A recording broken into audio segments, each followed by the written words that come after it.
Welcome back to ICC. It's round 6 of the Olympiad, the last one before a much needed rest day, and things were once again full of drama. On board 1 of the Open, we had Team Vietnam continue their impressive performance as they scored 2-2 versus the powerhouse Team China.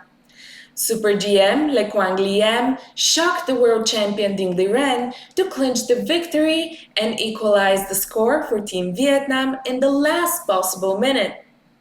On board 2, Team India marched to yet another victory as they scored on boards 3 and 4. Thus, they became the sole leaders and the only team that has been perfect so far. Arjun Erigaisi, the world number 4, pushed for a perfect 6 out of 6 score and is inching closer to the elite 2800 club. In other news of the day, Team USA had to settle for a draw versus Team Romania as all the games ended in draws. Team Uzbekistan bounced back with a victory versus Israel, and Magnus Carlsen's Team Norway fell to Team Iran. In another big upset of the day, Team Georgia defeated Team Spain as team leader Mchedishvili won against Alexei Shirov on board 1. Let's see how it all unfolded. For the first game of our recap, we are going to take a sneak peek into the China versus Vietnam match.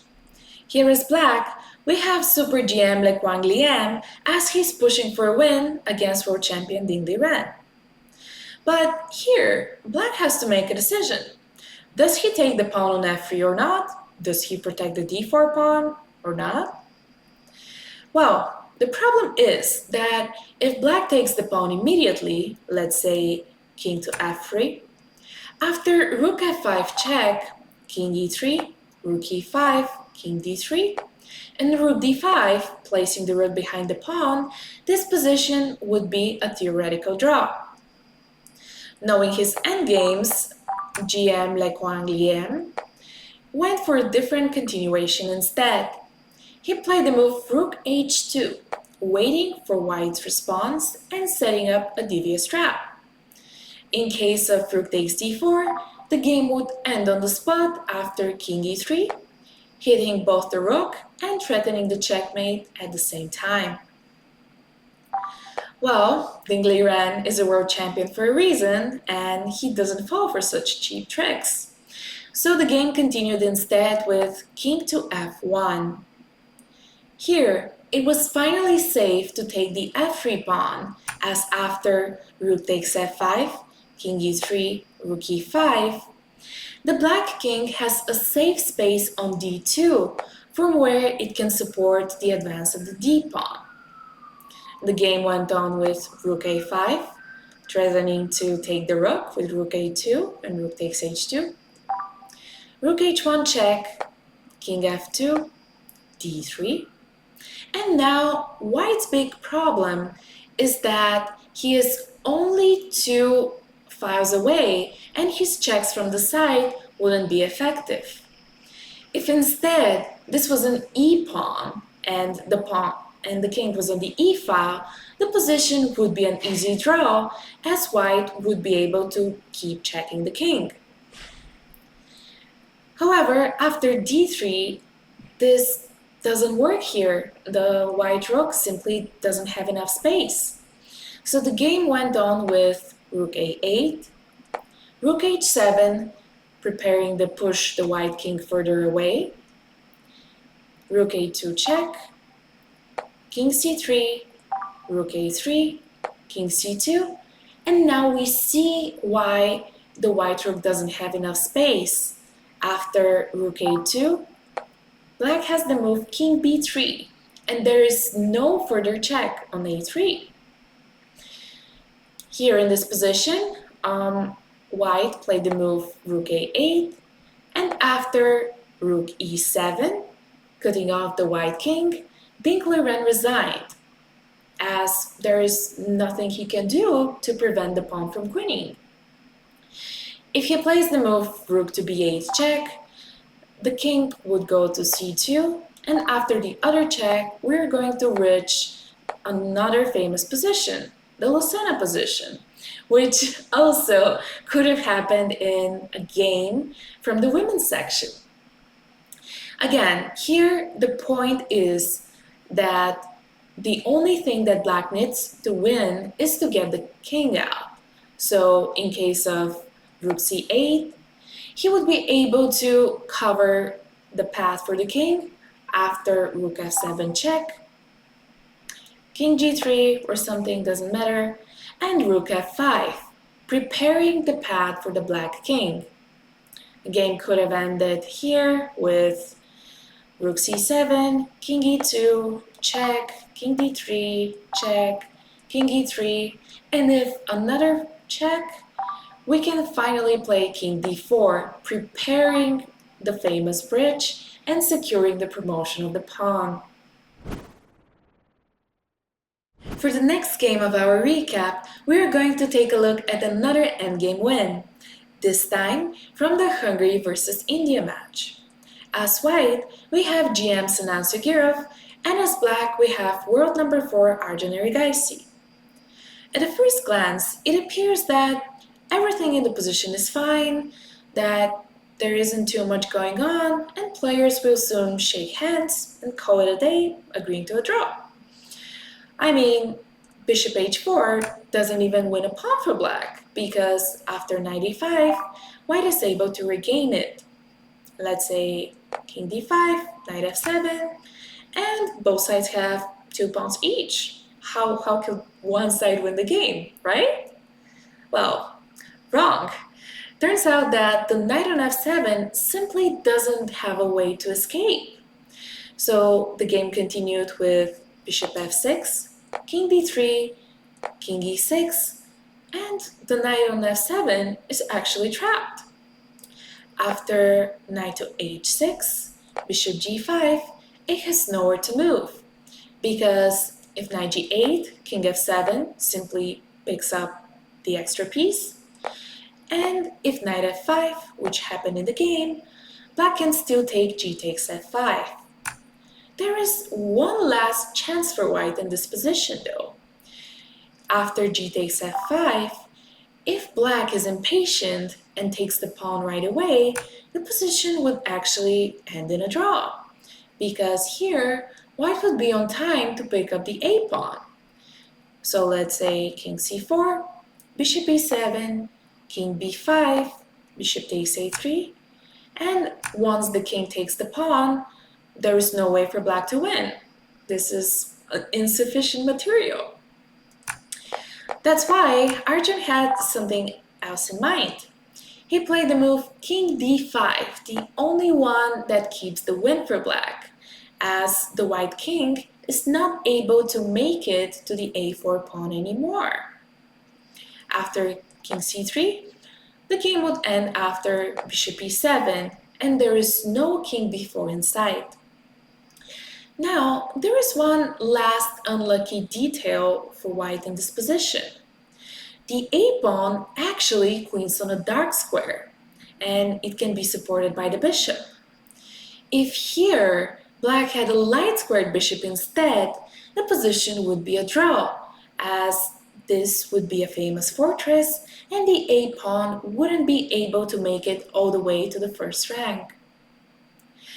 Well, I think this is enough endgame wins for today.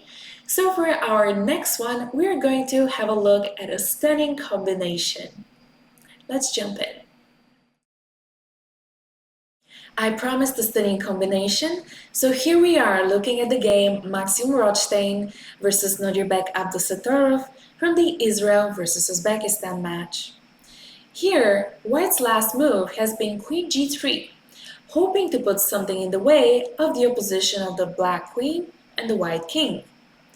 The problem with this move is that it doesn't quite get the job done, and Nodirbek quickly found a way to exploit that. He played the move rook takes g4, offering a full queen for free. The catch?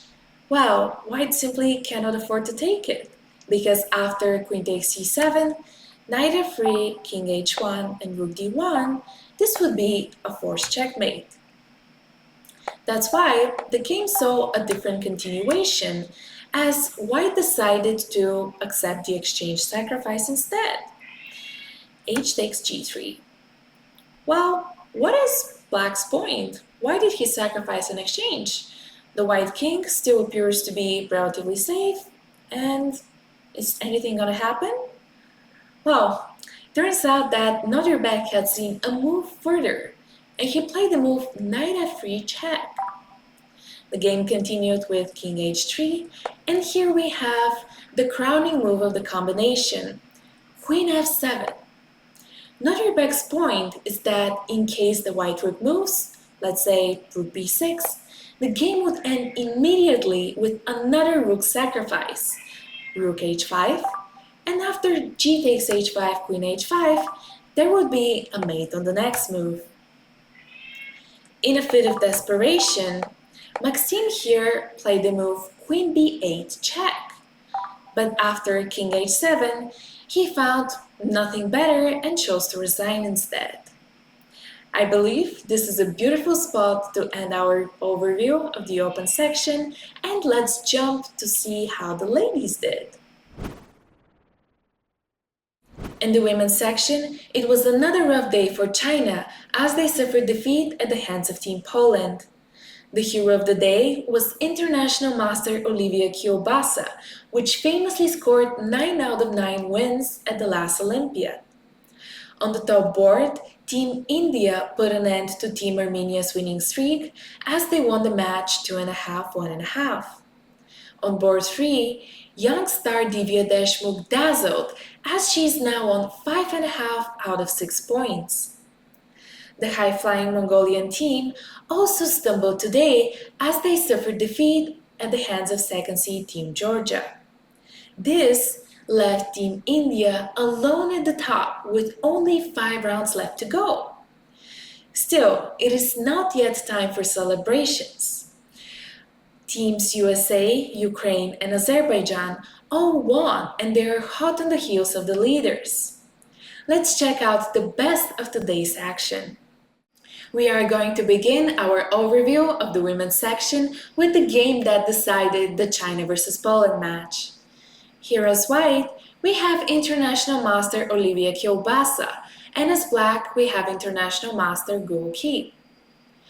Here, it is obvious that it is white who is playing for a win. The queen on g6 is creating a lot of trouble for the black king, the white bishops are tearing the board apart, and the rook on d1 is also actively contributing to the attack. The last move was bishop to e3. Here white had a way to win a pawn and further expose the black king. In this position, Olivia played the move queen takes h6 check. The idea is that the g7 pawn is pinned and it cannot capture the queen because of the bishop on c3. The game continued with knight to h7, queen to g6, and queen d7. White simply cannot capture the queen, as this would be black's dream come true, as the game would end with checkmate with rook f1. Avoiding the temptation to capture the queen, Olivia simply moved her rook away and went for the continuation rook to e1.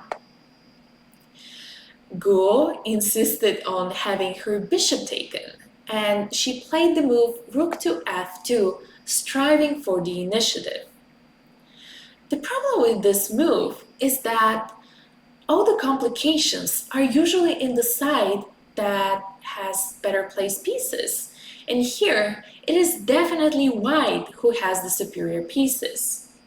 After rook f2, the game continued with bishop b1, threatening to capture the knight on h7, knight f6, bishop takes f6, g takes f6, because in the case of rook f6, queen h7 would be checkmate, so g takes f6, and here white played a quiet move to win material and end the game. She played the move h3, simply opening up space for her king, so that when she captures the bishop, it is not checkmate on the first rank. The problem is that if black moves the bishop away, let's say with bishop g5, white will have the move rook to e8, simply winning the queen and the game. I think that was a fabulous win, and with that, we are free to jump to our next game of the day. On the board, we have another game that decided an important match. Here as white, we have Mongolia's Khuslen Bayar, and as black, we have international master Salome Melia.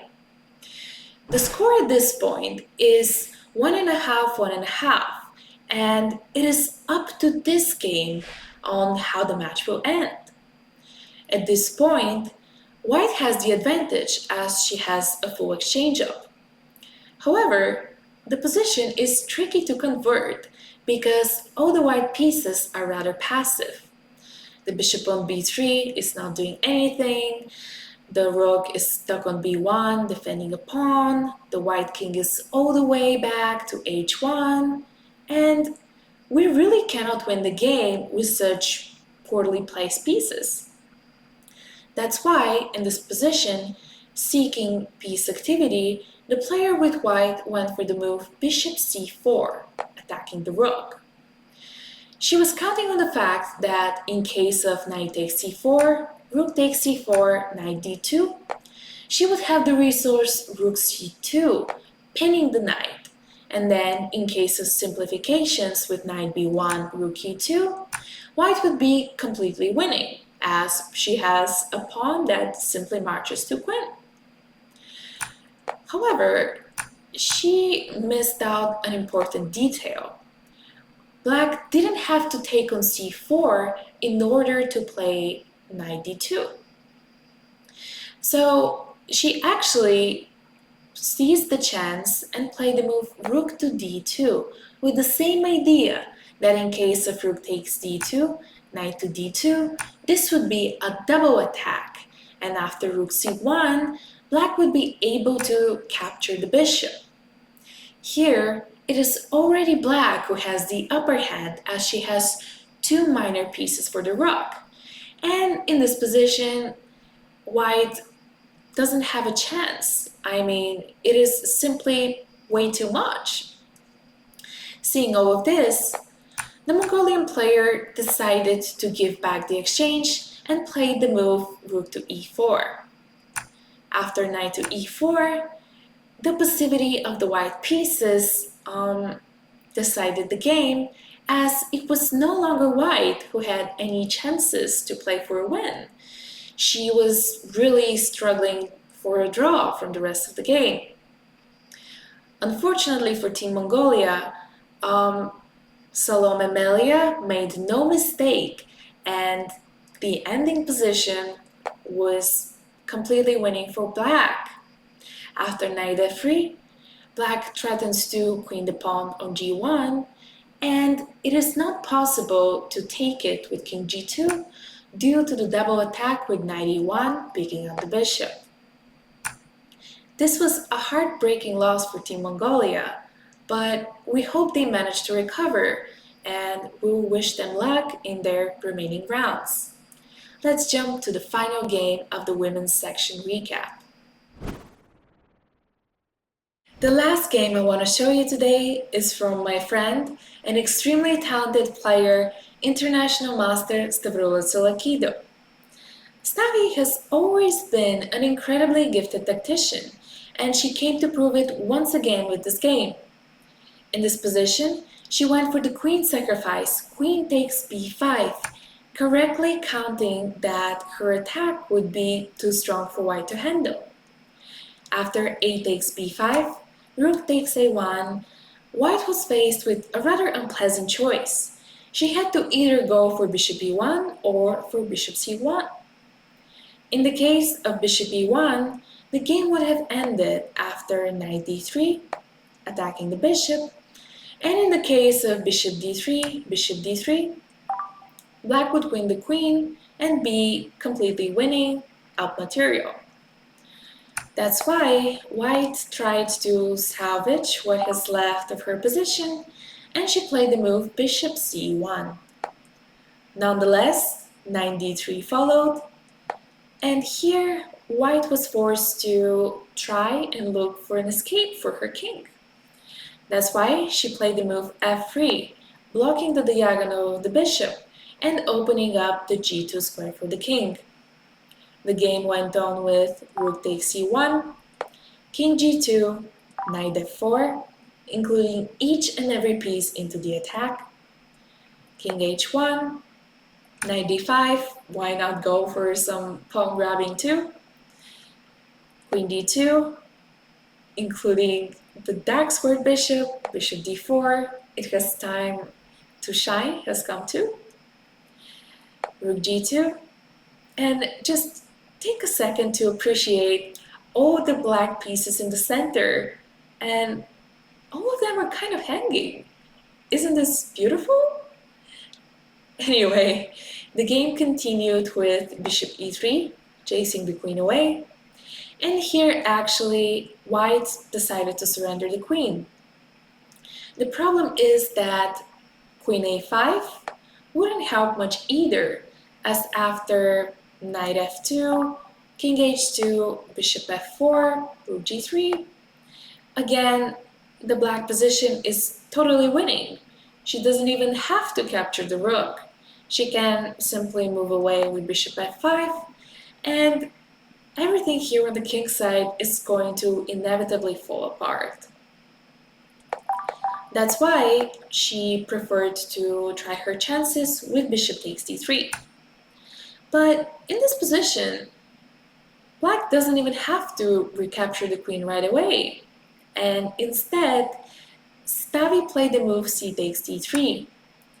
Here, in the case of queen a5, white's position would still be completely lost after bishop takes f3, pinning the rook and threatening to go for rook g1 on the next move. The d-pawn is also marching, and it's simply too much for white to handle. That's why after c takes d3, white took the bishop on e4, but having seen the move bishop d2 on the board, she decided she had finally seen enough and resigned the game.